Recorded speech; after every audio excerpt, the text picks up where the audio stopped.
go ahead and that, right? But I'm talking about some of the partner organizations and some of the programs that were important in this work. Some of the universities or some of the Attorney General's office, or who played major roles and who should play major roles in supporting this effort. There's no question about it. Everybody has a role to play. And when you come to the perspective of, you definitely need resources to do the work. You got to have funding to do the work. And being able to give the youth or our community what they need. It's one thing to give them, to tell them to put down their guns. Another thing, you got to give them a hamburger. Because they got to eat. There's no question about that. Or men's chili bowl has some. Hey, Russell, you hear what he say? A men's chili bowl has some. But you know, you got to be able to do that.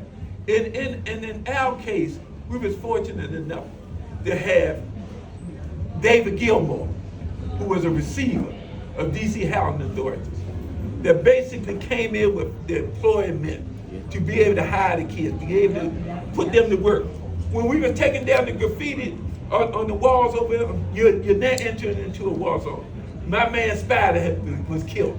All of that was all over everywhere. They thought about this and said, well, we're gonna bring somebody in to take this out. Let the city take it off. The kids said, no, let us take it off, because if we take it off, it'll never go back up again. Amen. And that was the spirit of it. The round part of this work, when you got good organizations that are there working in a collective fashion. When you have C Music, who basically does an extraordinary piece in regards to the music.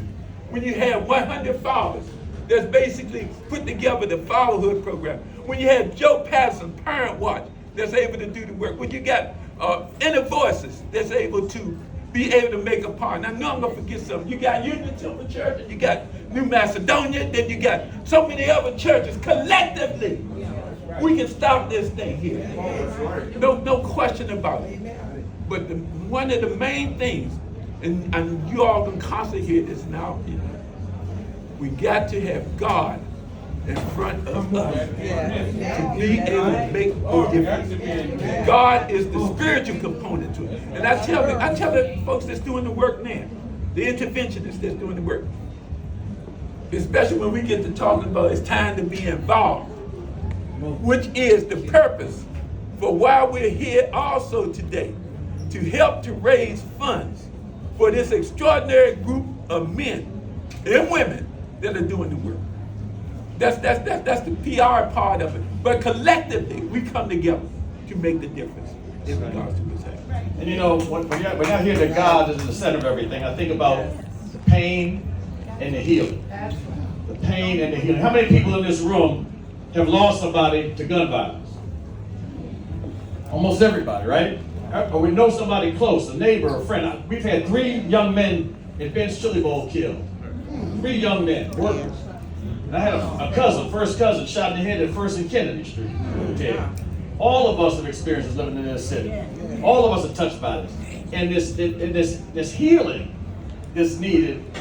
The work helps with the healing. We got Kenny Barnes right here who lost his son. Tyrone lost his son. He's doing this work. We committed to this work partly because we need to heal. And the community needs to heal. This is where God comes in that healing journey. We got to let it out. We got to give it to God. And there's a big story there with you. When you said when your son died, you had to give it to God. Give it to God. You know, God's the only one who can take it. When my son was killed, it was like my whole world ended, you know. And my boy Rodney, he a good young brother. See, music was crazy about him. You know, when my son was killed over at Crystal Skating Rink, one bullet killed him. When his sister called me to say, Rodney was shot. And I asked the question, how bad? I never thought that she would say he was dead. You know, I just never thought that they would say he was dead. You know, and after that particular point, oh man, you know, my spirit is jumping because I'm thinking about him, and I'm thinking about how he was a great rapper in the District of Columbia. That's right. And the spirit of him, was just so profound. But it created the Alliance of Concerned Men. From that spirit came the work. From that spirit came the passion. From that spirit came the desire. And it came to the point that we were going to do our part regardless of it. It cost us our lives or not. We were going to do the work. There's a quote early in the book, I think it was by the forward, maybe Bob Woodson, and he said, God doesn't require success. It requires faithfulness. That's right. That's what your life story has embodied, is that faithfulness. Come on. Not just faithfulness, obedience is That's work. right. That's right. Faithfulness, obedience. And I think the people that read the book, I've had several people, and it's been well accepted. Folks have said it's fascinating, it's inspiring. I can't put it down. But I heard a young lady, Marcellus, she said, Tyrone, I'll never forget the quote that Bob Woodson stated in the book, in the introduction. When as Kamal said, she was asked, Mother Teresa was asked, there's 6 million people here in India that would say, but look at your small following. And in turn, she responded, as Kamal said, God did not ask for success. He only asked that we be faithful to the work. And that's what we ask. That's our pivoting point. Right there. They ain't saying that we be faithful to the work for each other in the spirit of doing the work. I hope I answered your question. Absolutely did. You know what? Kamal has done an excellent job.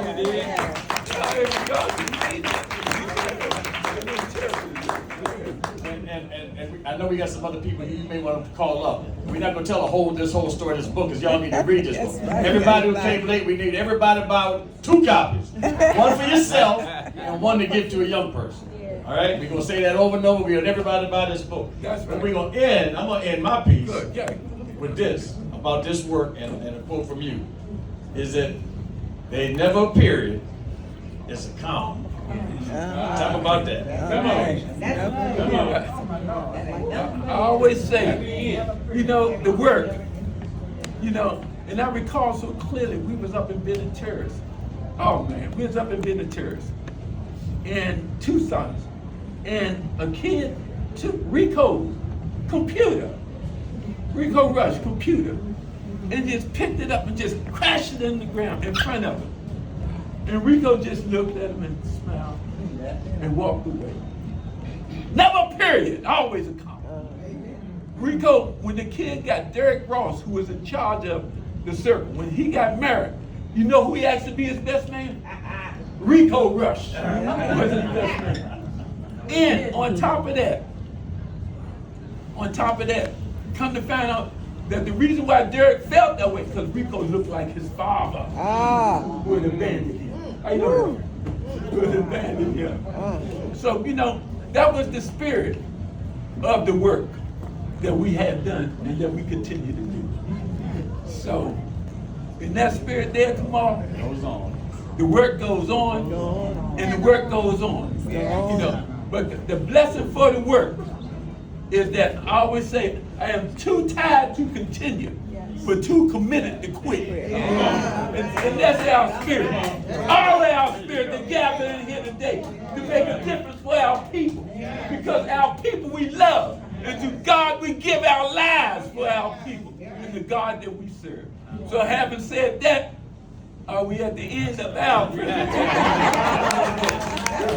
Let's